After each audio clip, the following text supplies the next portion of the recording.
Bom dia, doutores, bom dia, doutoras, sejam muito bem-vindos a mais uma aula de responsabilidade profissional. Espero que vocês estejam me ouvindo bem, espero que vocês estejam vendo aí a tela compartilhada. Alguém pode confirmar para mim, por favor? Sim, dá para ver. Maravilha, então. Sim, professor. Muito obrigado, doutora, doutor. E como eu digo, serão sempre muito bem-vindos. Já estava aqui com saudade de vocês, né? Vontade de estar aqui em aula com vocês. Vamos lá, sem perder muito tempo, realizar então a nossa aula de hoje. Pessoal, lembrando que lá no Classroom vocês têm uma atividade também para ser respondida hoje, durante o nosso período da aula, tá bom? Até às 11h40. A atividade, o formulário já está à disposição de vocês. Fiquem à vontade ali para estar respondendo as questões. Lembrando, né, que o sistema ele faz a chamada automaticamente. Mas nas minhas aulas eu faço a chamada pela resposta das atividades, tá bom? Aquelas aulas em que não tem atividade, como eu já disse, o próprio sistema ele registra ali a presença. Nas minhas aulas, nós temos essas atividades e as aulas são contabilizadas por elas. Alô, quem está chamando? Alô, quem pediu a palavra? Oi, Daniele.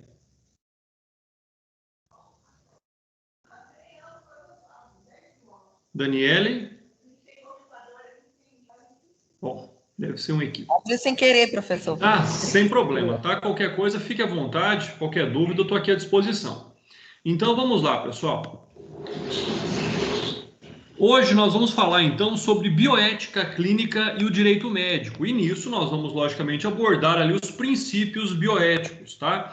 É fundamental, é importante que nós aqui observemos o que significa a bioética e a importância da bioética clínica relacionada ao direito médico, pessoal. Lembrando, de uma forma bastante simples, que o direito médico nada mais é do que uma normatização, uma regulamentação jurídica, né, do comportamento médico-paciente, ou seja, do limite que existe na proteção dos direitos do profissional e também na proteção dos direitos do paciente. Então, é aquele equilíbrio que naturalmente deveria existir, né? Mas quando ocorre aqui alguma hipótese de desequilíbrio, vem o direito para reequilibrar novamente essas relações, né? É aquilo que nós todos aprendemos desde a infância, em que o equilíbrio, o ponto de equilíbrio entre os nossos direitos e os nossos deveres frente aos direitos e deveres dos outros. Mas agora,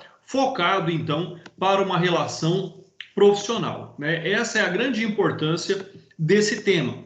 A partir do fato em que nós temos que compreender o que é que significa, então, a bioética, nós sabemos que a bioética ela cria normas. A bioética cria normas de convivência e a bioética cria normas relacionadas à atuação profissional, né? Dado o fato de que essas normas elas vão ali buscar uma relação médico-profissional extremamente íntima, né? Nós sabemos a interdependência que existe entre o médico com o seu paciente. E essa relação não pode ser uma relação impositiva, essa relação não pode ser uma relação duvidosa, né? Essa relação médico-paciente deve pautar-se por ser uma relação saudável.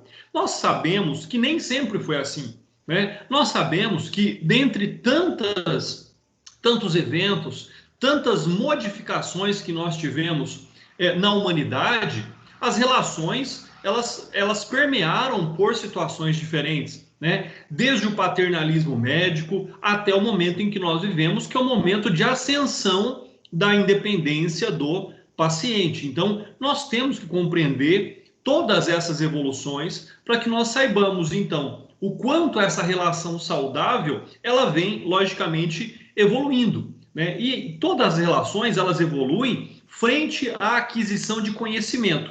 Então, ou seja, quanto mais conhecimento o paciente tem, quanto mais esclarecimento o paciente tem, logicamente que ele vai exercer os seus direitos de uma forma mais plena. Agora, nós temos também que distinguir o termo conhecimento de informação. Isso, nós vivemos uma sociedade onde as pessoas são cheias de informação, mas pessoas que não têm o devido conhecimento. né? Nós vivemos um momento onde se confunde esses dois termos. Informação não é a mesma coisa de conhecimento, né? O conhecimento é um conhecimento, é um saber reflexivo.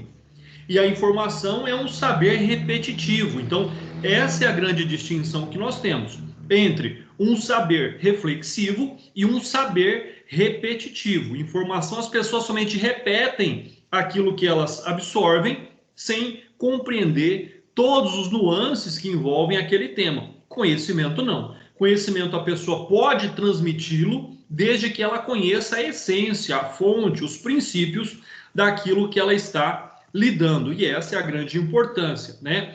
O Hipócrates, que é o pai da medicina, que tem ali vivido na era clássica da medicina, né? Ele é considerado até hoje o pai da medicina, elaborou o juramento, que deveria ser dito a todos aqueles que decidissem aí, ou que estudassem a fim de ser médicos. E nós sabemos que o juramento de Hipócrates é um juramento bastante complexo, onde ele impõe muitas normas, muitas vedações e muitas obrigações.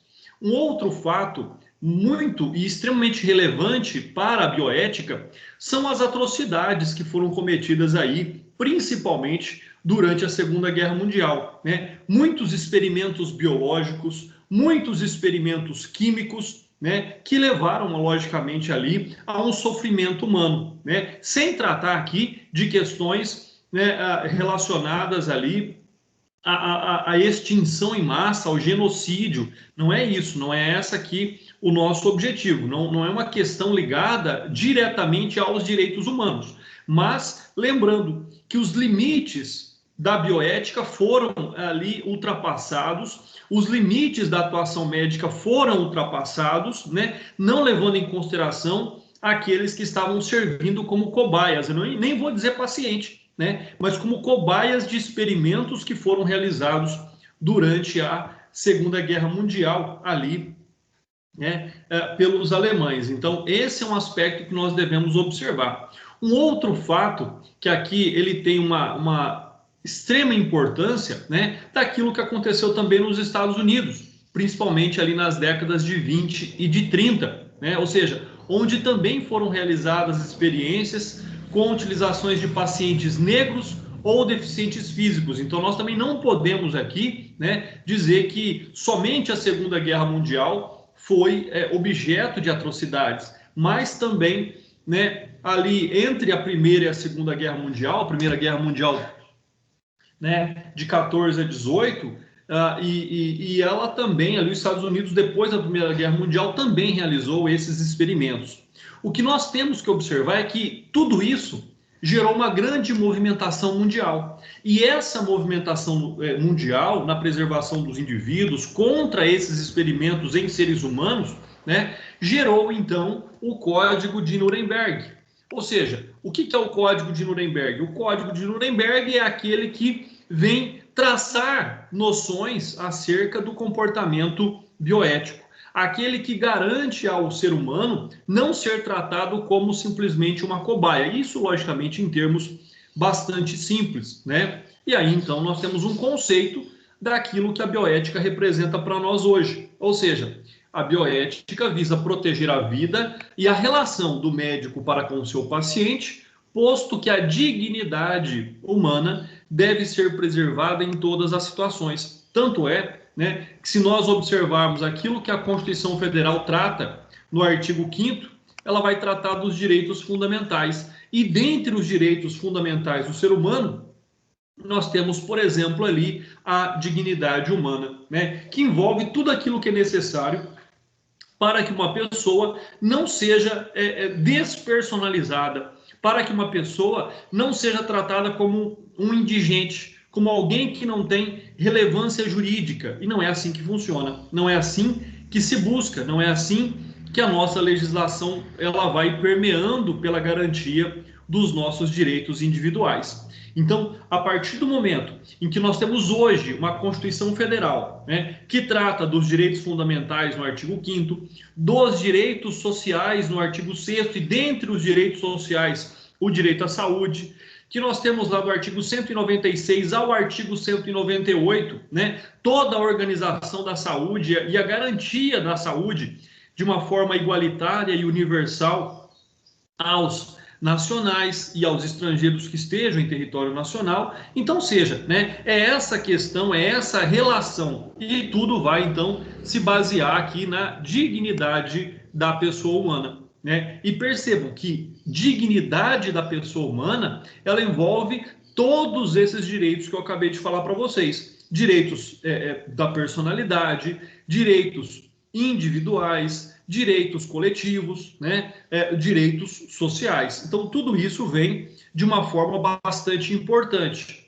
A partir do momento que nós já temos essa compreensão da finalidade e do conceito da bioética, nós temos que começar a comparar agora. Ou seja, né, se eu já sei a que serve, a que veio, né, os princípios da bioética, nós vamos estudar cada um deles daqui a pouco, mas se eu já sei o objetivo maior da bioética, e se eu já sei que ela vem para reequilibrar direitos que foram lesados entre o paciente e o médico, é aí então que nós temos que observar a questão da bioética versus o biodireito. Ou seja, né, olha só, a ética da vida versus o direito da vida. Essa é a distinção que nós fazemos entre bioética e biodireito. A ética da vida e o direito da vida. Ou seja, então, sobre esses aspectos é onde nós, então, vamos observando como é que isso vai acontecer, né? Ou seja, nós temos que buscar esta concepção sobre o aspecto de que, né, qual é a finalidade de nós termos uma ética da vida e termos o direito de garantia dessa vida. E que vida é essa? É uma vida ética, né? É uma vida que está ali resguardada em seus direitos e obrigações. Ou seja, então a grande finalidade é garantir a cura. É algo ainda fora da possibilidade humana, sendo apenas orientar um tratamento. O que é que significa dizer? Que não se promete a cura. A cura, ela é o resultado de vários aspectos somados. A cura, na verdade, é o resultado de várias ações e reações geradas pelo tratamento indicado pelo médico. Então, o médico não pode prometer a cura. Nós temos o diagnóstico e nós temos o prognóstico.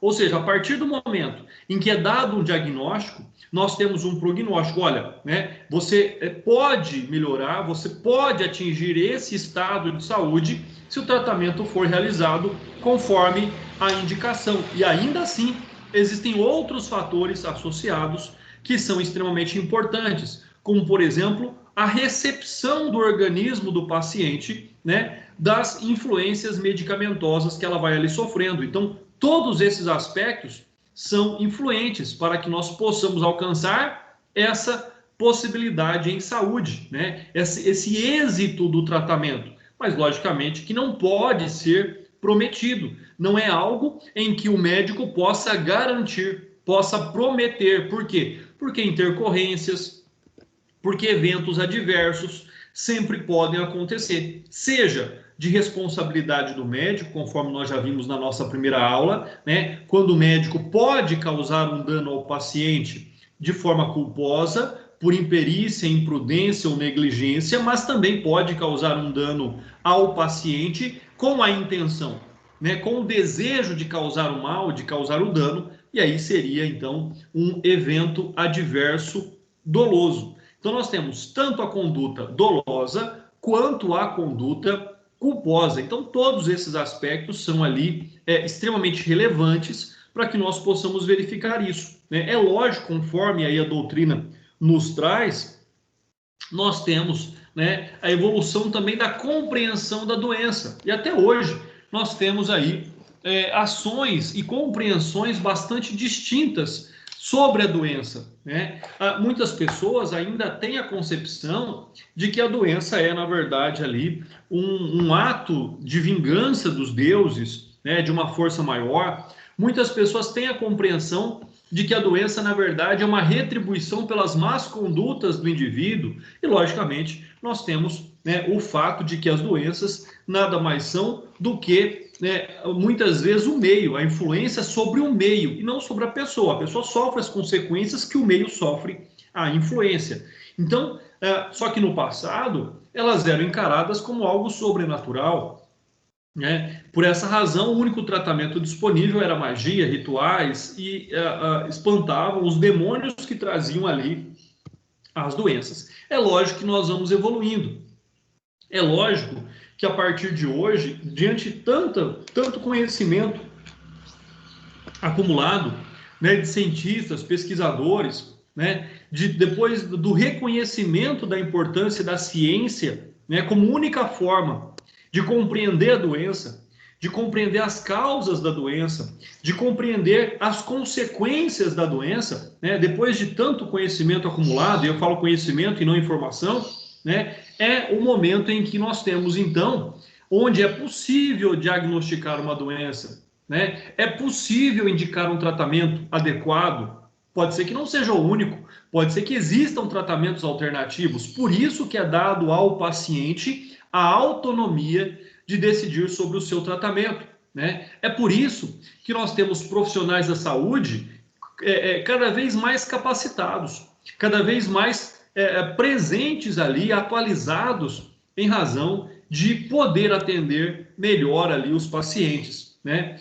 Logicamente, como eu disse agora há pouco, nós não podemos esquecer, como forma de ensinamento, das atrocidades que foram praticadas no passado. E sobre isso, o Morgado traz para nós o seguinte: logo após os julgamentos dos crimes praticados sobre o regime nazista e o vazio ético que dominava a pesquisa científica após a Segunda Guerra Mundial, a humanidade instituiu, visando proteger direitos, princípios universais, como a liberdade e a dignidade, bem como o bem-estar da pessoa humana, uma vez ter esta pleno direito sobre o seu corpo e sua mente, as primeiras normas regulamentadoras da pesquisa com seres humanos. Então, essa regulamentação, hoje nós já sabemos, né? Qualquer pesquisa em que tem ali como parte importante da pesquisa, ela tem que ser comunicada, ela tem que ser avaliada por um comitê de ética.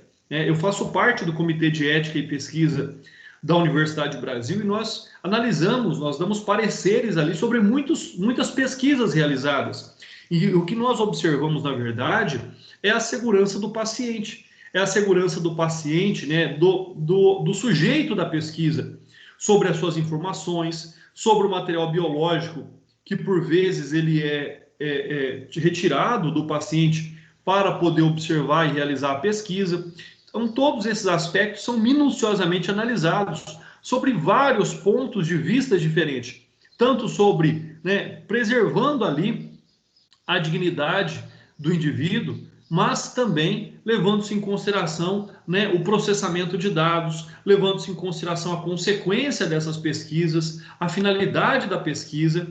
Então, todos esses aspectos, eles são, né, estritamente aí observados. Quando nós falamos e nós analisamos agora há pouco a questão da ética da vida e do direito da vida, né, logicamente que nós simplesmente aí chegamos na conclusão de que, de acordo com a doutrina, nós temos que levar em consideração esses fatores para um melhor equilíbrio da preservação da relação dos seres humanos, né, para com eles mesmos e para com o ecossistema, para onde eles vivem. E essa é a frase, essa é aí a concepção do Dantas, quando ele diz que a bioética, portanto, em sua origem, teria um compromisso com o equilíbrio e a preservação da relação dos seres humanos com o ecossistema e a própria vida do planeta. Por quê? Nós não podemos esquecer que nós temos que cuidar do planeta Terra, né? Se o ar não estiver bom, como é que nós vamos respirar, né? Se não tivermos chuvas, se não tivermos sol de forma equilibrada, como é que nós vamos sobreviver? Muitas pessoas se esquecem disso até hoje. O Diniz também traz o conceito aí de que a bioética consistiria ainda no estudo da moralidade. Moralidade, pessoal, um conceito hoje um tanto quanto relativo para muitas pessoas. O que é moral para alguém? Ele é subjetivo, é claro que é, mas ele tem um parâmetro, né? Então, a bioética consistiria ainda no estudo da moralidade da conduta humana na área das ciências da vida, procurando averiguar o que seria lícito ou científica e tecnicamente possível. Então, todos esses aspectos, eles são extremamente importantes. E muito foi se falado na década passada. Por quê? Em razão da clonagem de animais, em razão de pesquisas de clonagem de humanos, muito disso foi tratado, né? Até hoje, muitas pessoas elas veem com uma certa ressalva, por exemplo, algo que é comumente realizado, que é o transplante de órgãos, né? Então, ou seja, nós temos que compreender essa moralidade dentre parâmetros, mas também levando-se em consideração aí a autonomia do paciente. Ele pode simplesmente não concordar, ele pode simplesmente não querer se submeter, e isso é extremamente relevante. Isso deve ser preservado, né? Um direito exercido não pode prejudicar o outro. Então, ou seja, olha só, recentemente até fiz algumas postagens sobre a questão estética do ser humano. Qual é o limite da busca de uma perfeição, né? Lembrando que a perfeição não existe. Então, ou seja, salvo casos de cirurgia estética, o profissional da saúde possui responsabilidade para com o seu paciente quanto à obrigação de meio. Nós já estudamos isso também. A obrigação de meio e a obrigação de fim. Né? Uma responsabilidade subjetiva, onde a culpa tem que ser demonstrada, uma responsabilidade objetiva, onde a culpa não depende, não necessita ser provada, mas existe uma responsabilidade do paciente, existe uma responsabilidade do médico, e para isso, então, que nós tratamos também aqui, junto com a bioética, tratamos do biodireito. Ou seja, é um ramo ainda muito novo do direito, onde poucos advogados estão aí preparados para atuar, para compreender o que significa o direito médico, para compreender o que significa o biodireito, né? E isso, a finalidade dele, na verdade, é regulamentar a atuação dessas novas ciências, é garantir que a vida seja preservada como um patrimônio das espécies, e isso é extremamente importante, né? O Mascarim traz também aí na sua doutrina que a bioética introduziu o termo bio na esfera das ciências sociais, ou seja, do direito, surgindo assim o biodireito, que é resultado do direito à vida com o direito, ou seja, então da bioética com o direito. Então nós temos tanto um comportamento ético relacionado à vida, como um comportamento jurídico. Então, essas questões, elas são extremamente importantes. Sobre esse tema ainda, o Maluf, né, que não é o político Maluf, mas é o doutrinador Maluf, diz que o biodireito pode ser definido como o novo ramo do estudo jurídico, resultado do encontro entre a bioética e o direito. É um ramo do direito público, ou seja, que atua ali sobre toda a sociedade, que vai associar a bioética estudando as relações jurídicas entre o direito e os avanços tecnológicos conectados à medicina e à biotecnologia, peculiaridades relacionadas ao corpo e à dignidade da pessoa humana. Eu gosto muito desse trecho aqui que o Maluf nos traz, porque ele traz temas extremamente importantes. Ele cita a bioética, ele cita o direito, ele associa o direito com a bioética, mas como sendo um ramo do direito público, ou seja, um ramo do direito social. Ele traz ainda a questão dos avanços tecnológicos que cada vez estão aí mais presentes na nossa vida, seja, né, pela medicina, pela telemedicina, seja pela cirurgia robótica, né? Essa biotecnologia, ela é, na verdade, o futuro da própria medicina. Então, ou seja, todos esses aspectos estão extremamente conectados, né? E nós temos que alcançá-los, nós temos que observá-los, nós temos que compreendê-los na medida em que eles surgem. E nós sabemos que os avanços tecnológicos, os avanços científicos estão cada vez mais rápido. O exemplo disso que eu estou dizendo é a vacina do Covid-19. Ou seja, quando começou-se a falar em vacina, dizer, olha, uma vacina, para que ela tenha eficácia e segurança para ser aí, né, aplicada nos pacientes, ela precisa de 10 anos de estudo. E com um ano e pouco, ou até menos de um ano, nós já tínhamos uma vacina aí, né, que pôde ser aplicada, né, nas pessoas.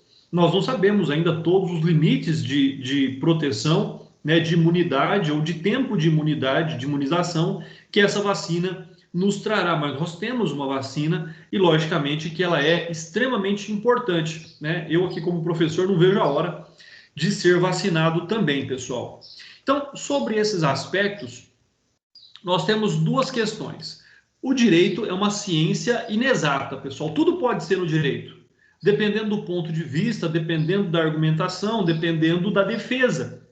Agora, nas ciências biológicas, nós também temos variantes, mas ela é algo mais objetivo. Eu tenho médico, eu tenho paciente, eu tenho um diagnóstico, eu tenho um prognóstico, eu tenho as possibilidades de tratamento. Então, essa questão de tanta subjetividade do direito, quanto questões relativas, mais técnicas, é onde nós temos que buscar, então, essa adaptação às inovações, às mudanças sociais, né, que, como eu disse, cada vez são aí mais rápidas.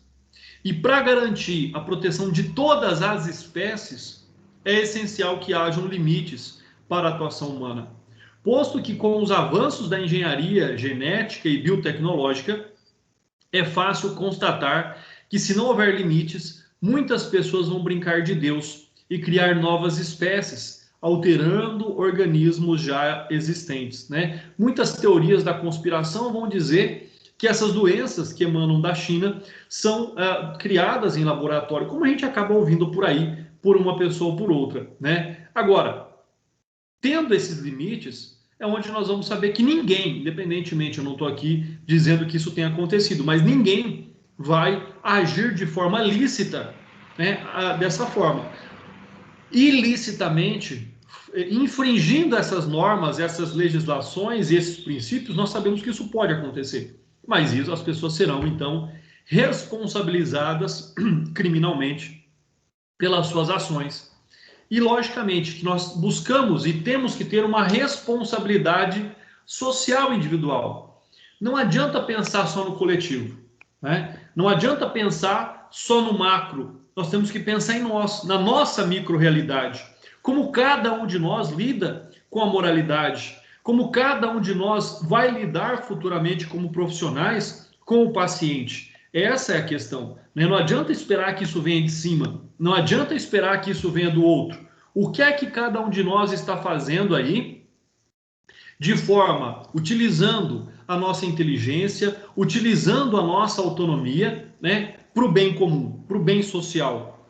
O Kant já dizia que os seres cuja existência não assenta em nossa vontade, mas na natureza, tem, contudo, se são seres irracionais, um valor meramente relativo, como meios, e por isso denominam-se coisas, ao passo que os seres racionais denominam-se pessoas, porque a sua natureza distingue já como fins em si mesmos, ou seja, como algo que não pode ser empregado como simples meio e que, portanto, nessa medida, limita todos os arbítrios, que é um objeto de respeito. Ou seja, se hoje nós temos uma lei de proteção aos animais, né, que age contra pesquisas indiscriminadas, né, quem não se lembra ali das pesquisas de cosméticos nos cachorros da raça Beagle? Ou seja, nós temos, né, N ações para a preservação dos animais. E, como eu disse, de acordo com uma classificação geral, aqueles que são irracionais são coisas, né?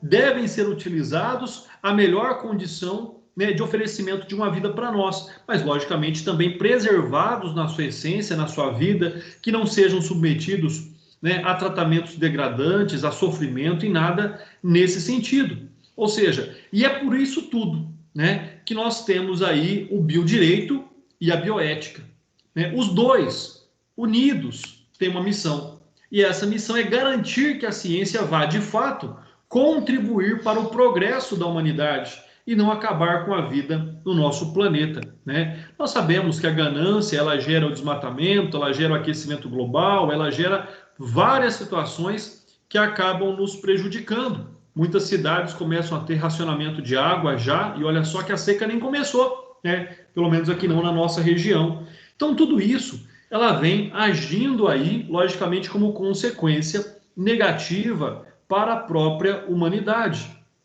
Ou seja, todos esses aspectos são extremamente importantes a fim de que nós possamos aí compreender a fim de que nós possamos observar essas questões, ou seja, que nós possamos aí, né, garantir uma melhor vida a toda a comunidade, garantir uma melhor vida à sociedade como um todo. E isso nós, cada um de nós, agindo independente.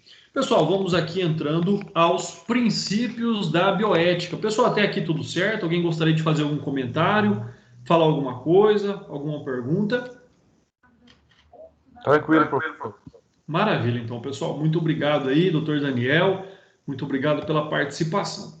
Pessoal, vamos lá então para os princípios, né? Ultrapassando aqui toda aquela fase introdutória, né? O que levou, na verdade, a nós termos aí o Código de Nuremberg, nós passamos diretamente para os princípios. O primeiro princípio é o princípio da autonomia. Lembrando que o princípio da autonomia é um princípio hoje mais relativizado, ou seja, né, a autonomia que o médico tinha no passado não é a mesma autonomia que o médico tem hoje quanto ao tratamento do seu paciente.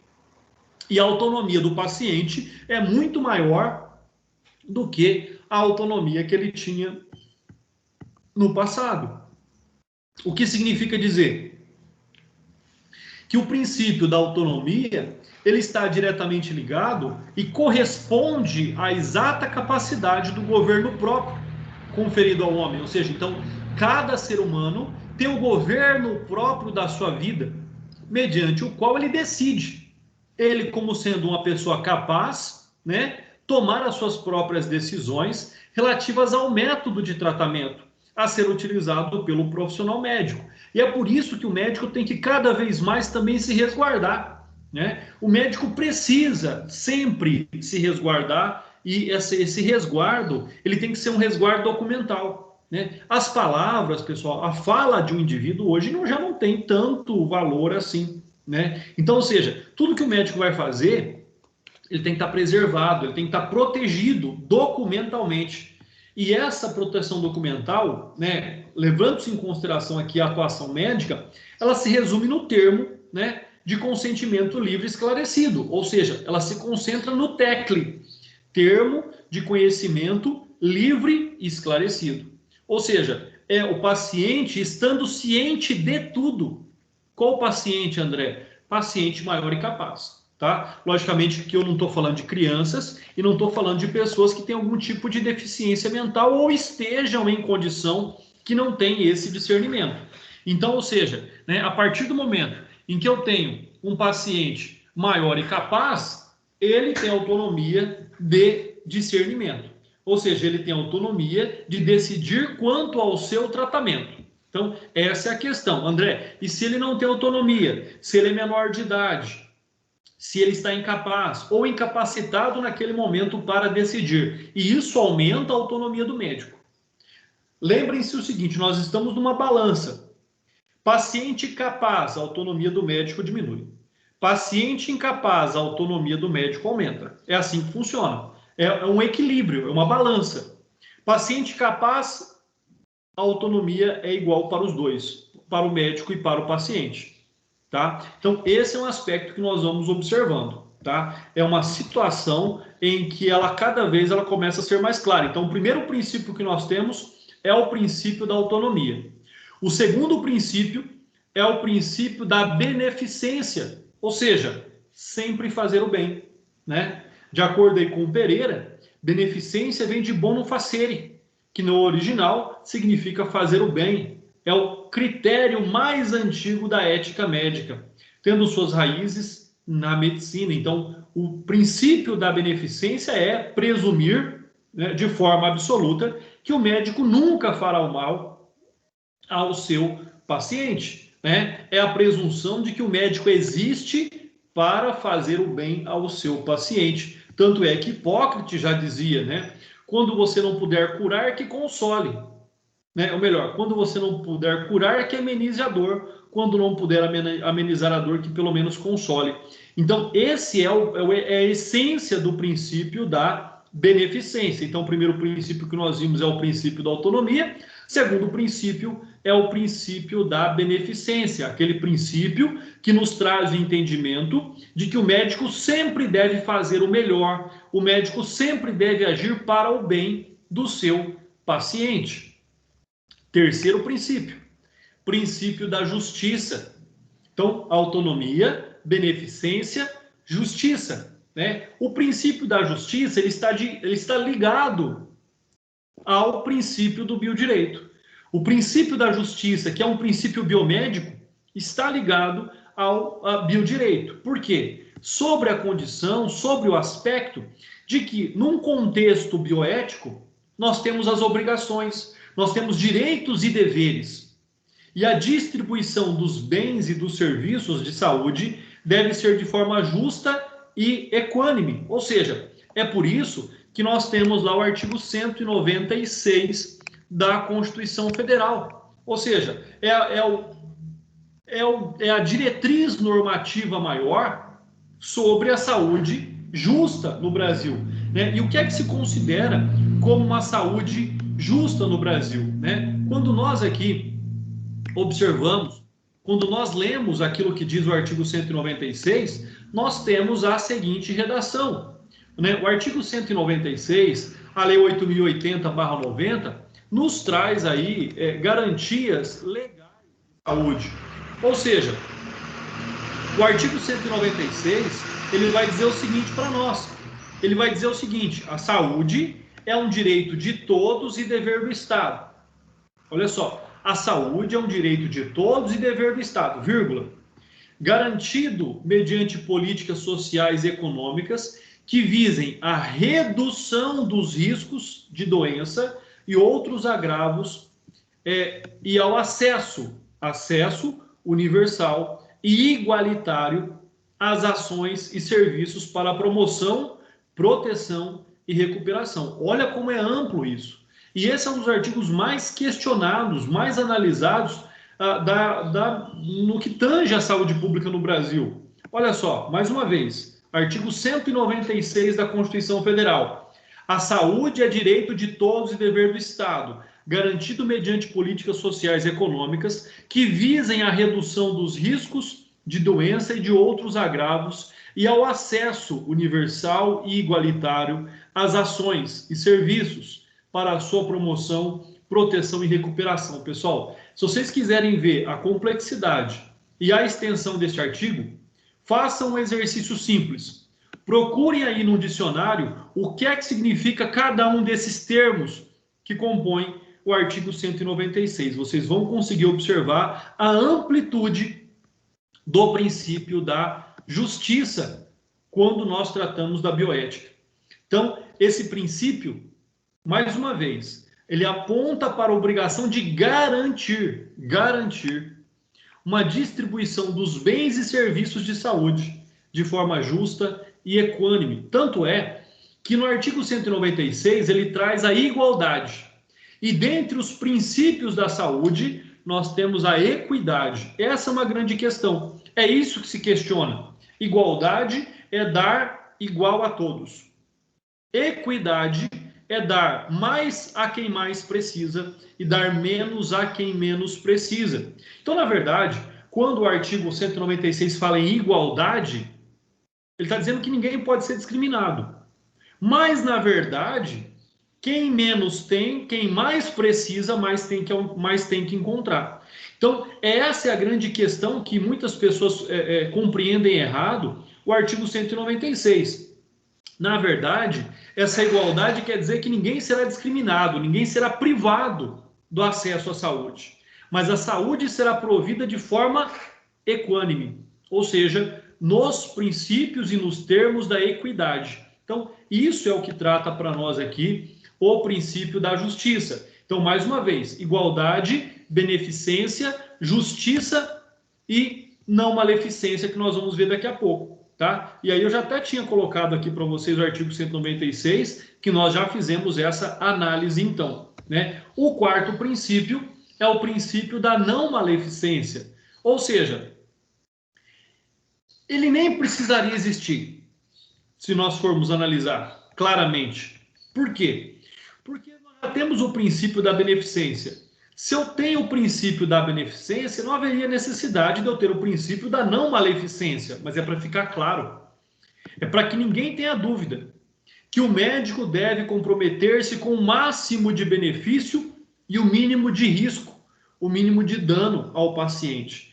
O que é que isso significa dizer? Quando o médico der um diagnóstico ao paciente, quando o médico ali delimitar qual será o tratamento, ele tem também que buscar um equilíbrio. Olha, esse tratamento, ele vai gerar mais benefícios ou ele vai gerar mais danos ao paciente? É isso que está dizendo.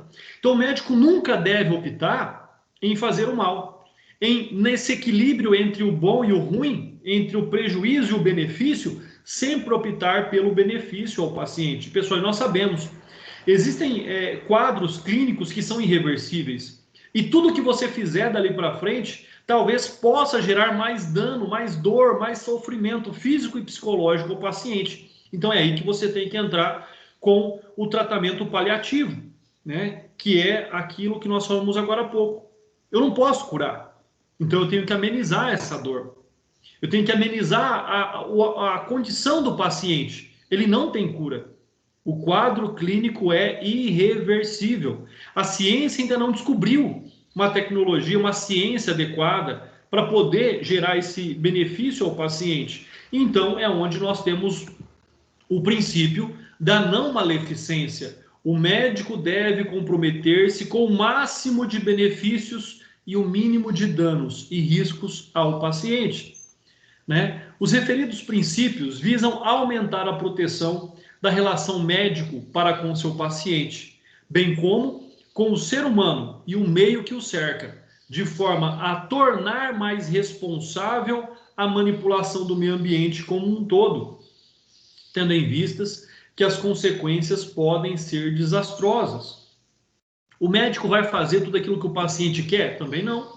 É o que eu sempre falo para aqueles que optarem pela medicina embelezadora, né, por serem médicos que estão relacionados ali com procedimentos embelezadores, estéticos, que nem tudo que o paciente quer vai ser bom para ele.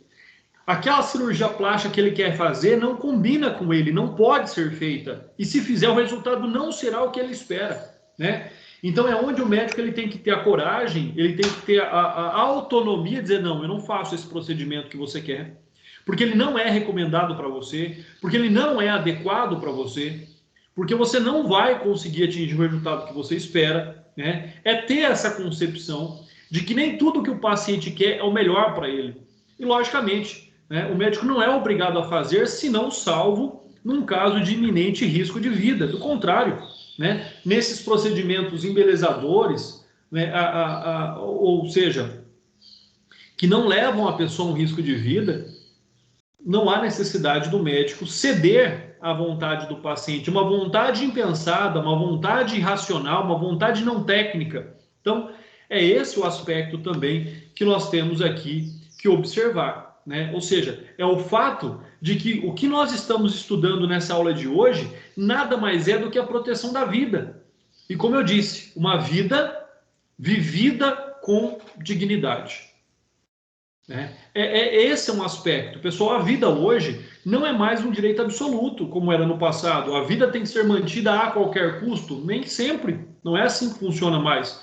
Nós estamos caminhando para a garantia de uma vida digna. E nós sabemos que muitas pessoas vivem em condição de indignidade, muitas vezes em razão do seu estado de saúde. Ou seja, não é o que aquela pessoa merece, não é o que ela quer, e é onde nós temos muitas discussões sobre a ortotanásia, a distanásia, a eutanásia. Nós temos muitas discussões, por mais que ela não seja permitida no Brasil, mas ela já é permitida em muitos países aí pelo mundo. Então, a vida, logicamente, que ela é um requisito essencial.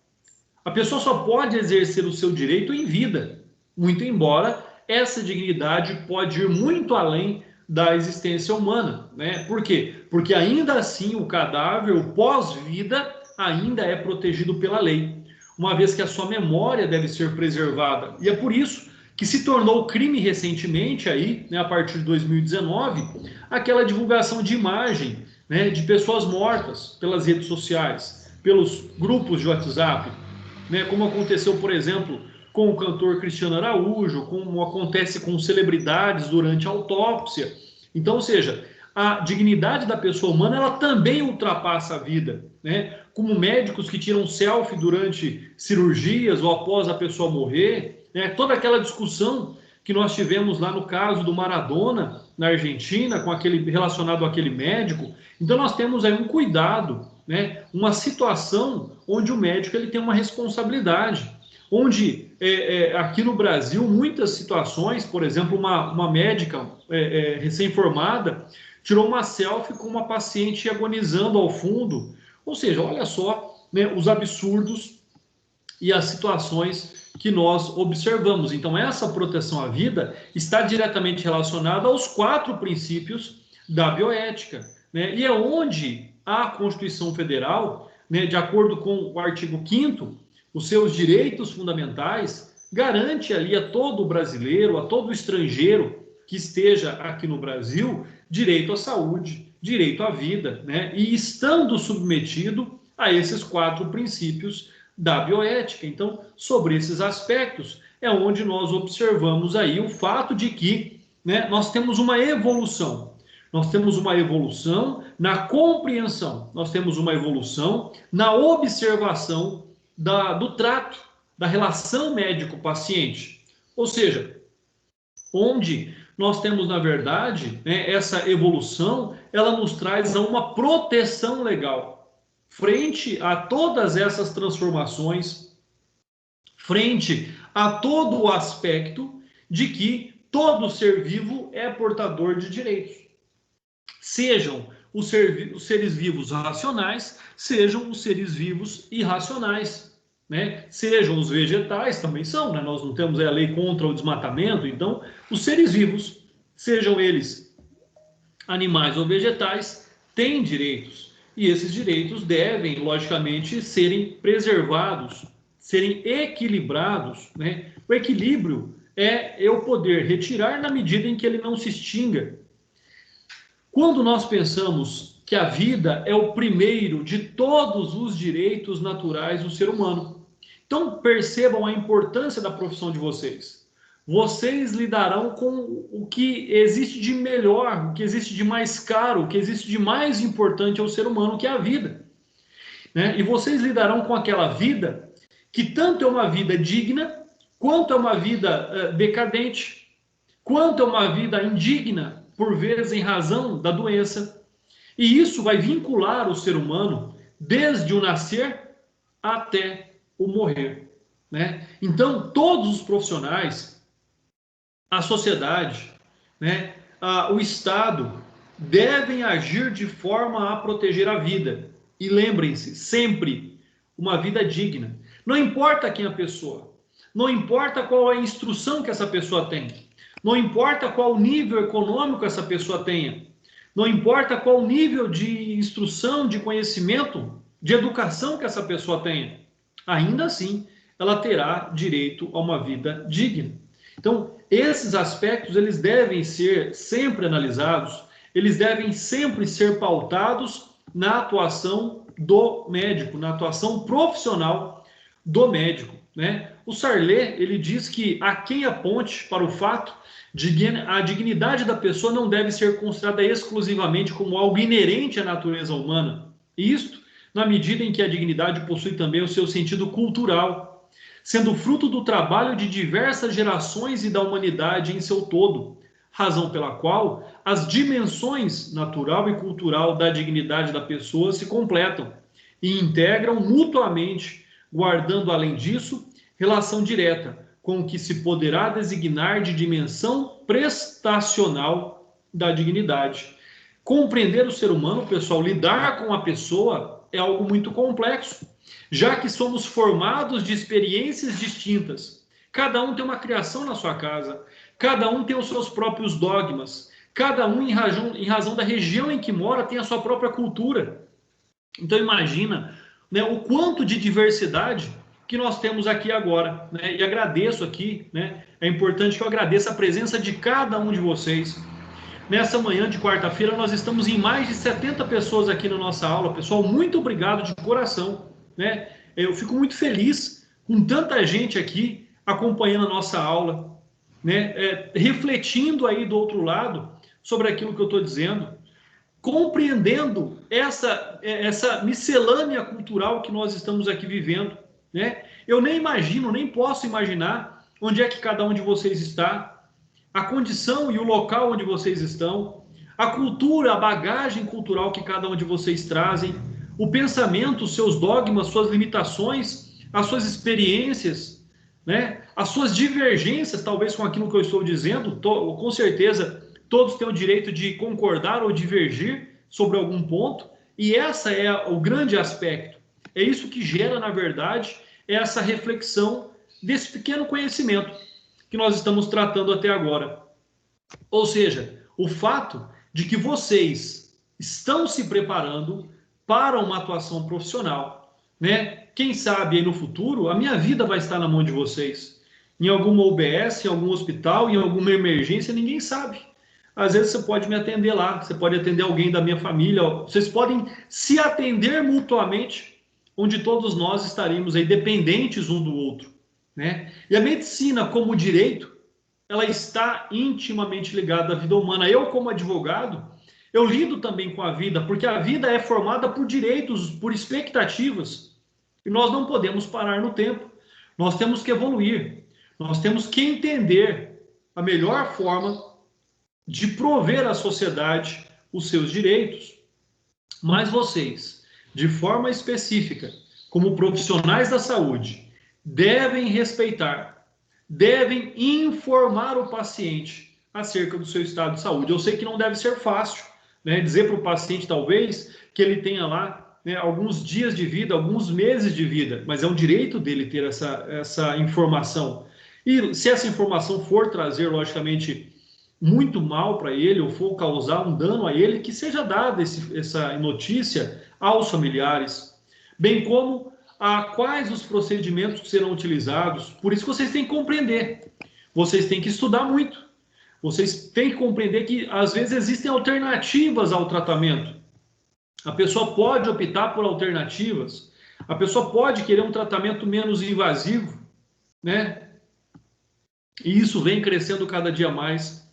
Bem como quais os procedimentos que serão utilizados no caso do paciente, e caso ele se recuse, é um direito dele também a receber todo ou parte do tratamento, deve ter a sua vontade respeitada pela família e pelo profissional. É lógico que para que isso aconteça, ele tem que ser maior e capaz, né? É imprescindível que vocês, profissionais da saúde, compreendam o que é a ética, que vocês prestem e se dediquem ao estudo do Código de Ética Médica lá com o professor Francisco Gerês, né? Até porque a resolução 196/96 estabelece que todo projeto de pesquisa que envolva direta e indiretamente seres humanos deve ter seus aspectos éticos apreciados por um comitê de ética em pesquisa, e que toda instituição onde essas pesquisas são realizadas devem constituir um comitê, seja um hospital, uma instituição de ensino e de pesquisa, que é desses comitês que eu faço parte. Eu faço parte do CEP,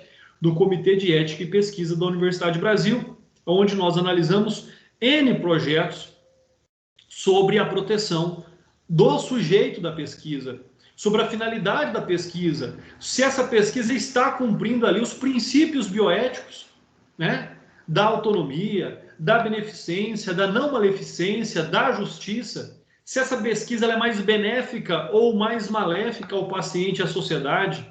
Então, todos esses aspectos são importantes, né? Falamos também aqui sobre a resolução 1789 de 2006 do CFM, que diz que os conselhos de medicina poderão, por decisão mínima de 11 votos favoráveis nos conselhos regionais, de 15 votos no Conselho Federal e com parecer fundamentado do conselheiro sindicante, interditar cautelarmente o exercício profissional de médico, cuja ação ou omissão decorrente da sua profissão esteja notoriamente prejudicando gravemente a população ou na iminência de fazê-lo. Então, olha aí, né, o controle da ação médica pela interdição da sua profissão, do seu ato. Por quê? Porque ele está ali praticando ele está contra os atos de beneficência do paciente. Nós temos ainda aqui a resolução 2023 de 2013, que diz lá no seu artigo 61, que decorridos 8 anos após o cumprimento da pena e sem que tenha sofrido qualquer outra penalidade ético-disciplinar, poderá o médico requerer a sua reabilitação ao Conselho Regional de Medicina, onde está inscrito, com a retirada dos apontamentos referentes às condenações anteriores. Então, aqui é o restabelecimento da sua possibilidade de ser médico, aquele médico suspenso. Exclui-se da concessão do benefício do caput o médico punido com pena de cassação do seu exercício profissional, pessoal. Então, olha só, se ele for suspenso, ele pode ser reabilitado. Se ele for cassado, acabou. Todo o estudo, todo o sofrimento, toda a dedicação foi perdido. E é com base nisso, nessa proteção também do profissional, né? Pessoal, se vocês trilharem pelos caminhos da ética, pelos caminhos da justiça, pelos caminhos da bioética, pelos caminhos do biodireito, vocês com certeza serão médicos que vão alcançar aí o sucesso profissional. Vocês serão médicos respeitados, médicas, né? Médicos e médicas, é lógico, que serão o apoio, serão a sustentação. Vocês carregam a medicina do Brasil. Vocês são, de fato, a linha de frente nos piores momentos. E isso deve ser reconhecido, né? O Jonas diz que, logo, arriscar aquilo que é meu significa sempre arriscar também algo que pertence ao outro, sobre o qual o rigor não tem nenhum direito. Então, olha só como também isso é profundo. Olha só como nós também temos que buscar essa reflexão. A partir do momento que um direito não é preservado, com certeza o direito do outro também é ferido. E aí, caso o profissional venha causar algum dano ao paciente, nós já vimos. Ele vai responder sobre a esfera ética, sobre a esfera penal e sobre a esfera civil. A responsabilização do profissional é extremamente importante. Caminhando aqui, pessoal, para a conclusão da nossa aula, é essencial a atuação dos profissionais da área da saúde, não apenas humana, atuem de forma também responsável, de forma a garantir que todos os meios disponíveis de tratamento sejam utilizados. Entretanto, é salutar destacar que não cabe apenas aos médicos essa responsabilidade com a efetivação do direito à saúde, posto que eles estão aí também, né, logicamente vinculados ao próprio Estado, posto que os médicos devem agir para colaborar com o Estado, para apontar ao Estado as falhas que existem, né? E, logicamente, nós temos que, com isso, beneficiar os nossos pacientes. Associado à bioética, não se esqueçam do biodireito, que ele busca, na verdade, esse equilíbrio, contrabalancear problemas oriundos dos conflitos. Pessoal, conflito sempre vai existir entre a necessidade de evolução científica e a atuação de intervenção humana, que deve acontecer sem que haja violação dos direitos fundamentais. Para que uma atuação médica ocorra, é imprescindível que haja o respeito aos ditames legais, bem como às normas nacionais e internacionais de conselhos de medicina, sob pena do profissional sofrer sérias punições. Com as manipulações genéticas, hoje é possível tornar real cenas mais inusitadas dos filmes. Entretanto, ainda, como se sabe ao certo, quais as consequências a médio e longo prazo. Recentemente, vimos aí alguns anos atrás, o primeiro transplante de face. A pessoa passou a ter um novo rosto. E aí, eu concluo a nossa aula, então, pessoal, dizendo que hoje é latente a necessidade de ter responsabilidade não apenas com o presente, mas com o futuro, a fim de que a pessoa, de fato, possa existir. E aí, então, pessoal, eu concluo aqui a nossa aula, me coloco à disposição de vocês, caso vocês tenham alguma pergunta, estou à disposição, né? Vi que alguns colegas já estão respondendo lá o nosso questionário referente à aula de hoje. Mais uma vez, lembrando que a nossa chamada será feita com base no questionário. Todos que responderem até às 11h40 terão presença garantida aqui na nossa aula. Alguma intercorrência, se algum colega não conseguir responder dentro do período da nossa aula, entre em contato comigo, por favor, tá bom? Então, A nossa presença na aula de hoje será com base naqueles que responderam o questionário. Qualquer dificuldade, qualquer dúvida, eu estou sempre à disposição de vocês. Podem entrar em contato direto comigo sempre que vocês precisarem pelo WhatsApp. Todas as demandas que são colocadas, eu busco dar uma resposta ao aluno, seja uma resposta positiva, negativa, mas ele vai ter uma resposta com aquilo, com a demanda que ele me traz, tá bom? Pessoal, alguém tem alguma pergunta, alguma dúvida? Eu só tenho um comentário. Sim, doutor. É que a conversa que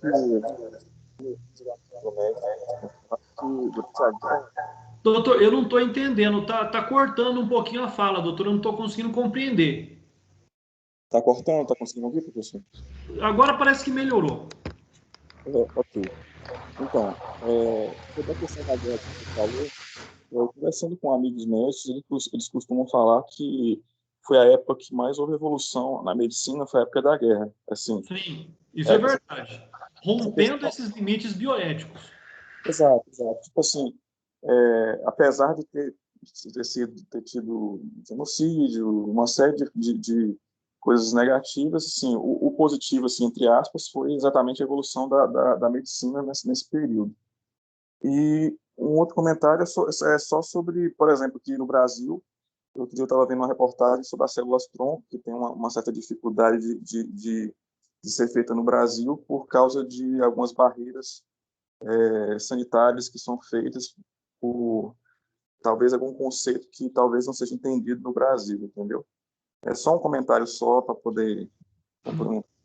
Doutor, comentários perfeitos, né? A partir do momento que a gente lembra também da Segunda Guerra Mundial, né, a radioterapia, os tratamentos ionizantes, né, os tratamentos químicos, logicamente que nós combatemos o excesso, mas de fato, o doutor tem toda a razão em dizer que o avanço tecnológico aplicado ele é incontestável. Isso é de fato incontestável. Tirando o que é ruim, nós temos que aproveitar todas as experiências boas, né? E isso é um fato. A questão do tratamento de célula-tronco, a questão do transplante, eu acho que ela tem que ser evoluída muito ainda, né? O transplante, nós temos muito que debater sobre ele, porque olha só, por exemplo, se eu quiser doar um rim para alguém, eu posso.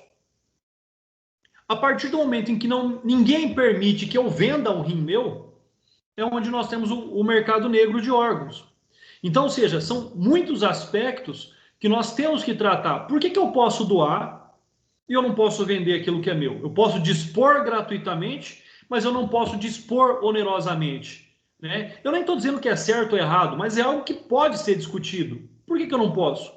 Né? Eu dou um rim meu para um estranho, mas por trás, será que isso não está gerando um benefício econômico para mim? Eu não vou declarar que eu estou vendendo, mas será que eu não estou vendendo? O que me impede de doar gratuitamente? Nada. Eu posso doar para qualquer pessoa, até para um estranho que eu nunca vi, que é o que acontece, por exemplo, com o transplante de medula. Né? Por que nós temos poucos doadores de medula? Porque fica somente sobre a questão de fazer o bem ao próximo. Mas e se essa pessoa recebesse uma contribuição econômica para ser um doador de medula? Será que nós não teríamos mais doadores? Independentemente de quem vai pagar isso, se é o Estado, se é o paciente, se é aquele que está recebendo a doação. Eu acho que nós temos que discutir. Eu não estou dizendo que é certo ou errado, mas nós temos sempre que ter um olhar mais amplo sobre vários aspectos. E obrigado pela participação, doutor. É muito importante quando vocês participam. E o doutor trouxe algo que é extremamente importante. Essa discussão, ela deve ser criada, ela deve ser debatida. Né? Muitos assuntos não são debatidos porque falta discussão, falta coragem de discutir. Como, mais uma vez, a eutanásia, a ortotanásia. Eu acho que nós temos que discutir isso no Brasil. O direito a morrer com dignidade, né? A boa morte. Então, são todos esses aspectos aí. Obrigado, professor. Eu que agradeço, doutor. Pessoal, mais alguém? Professor, Oi, bom dia. bom dia. Só um comentário com relação ao portal. as faltas, eu estou com 4 faltas no mês de fevereiro. Eu andei conversando com alguns colegas, eles também estão, mas a gente tem em comum que a gente não faltou nesse mês. Eu não sei se isso está no geral, não sei se o senhor já recebeu algum. Já. Doutor, o que acontece? Alguns alunos, eu não sei se o doutor é desse caso, alguns alunos entraram depois dessas aulas e não fizeram atividade referente àquela aula, entendeu? O que acontece? Esse é um assunto que até nós estamos debatendo entre os professores, com a coordenação e com a reitoria. Né? Alguns alunos foram inseridos no sistema posteriormente.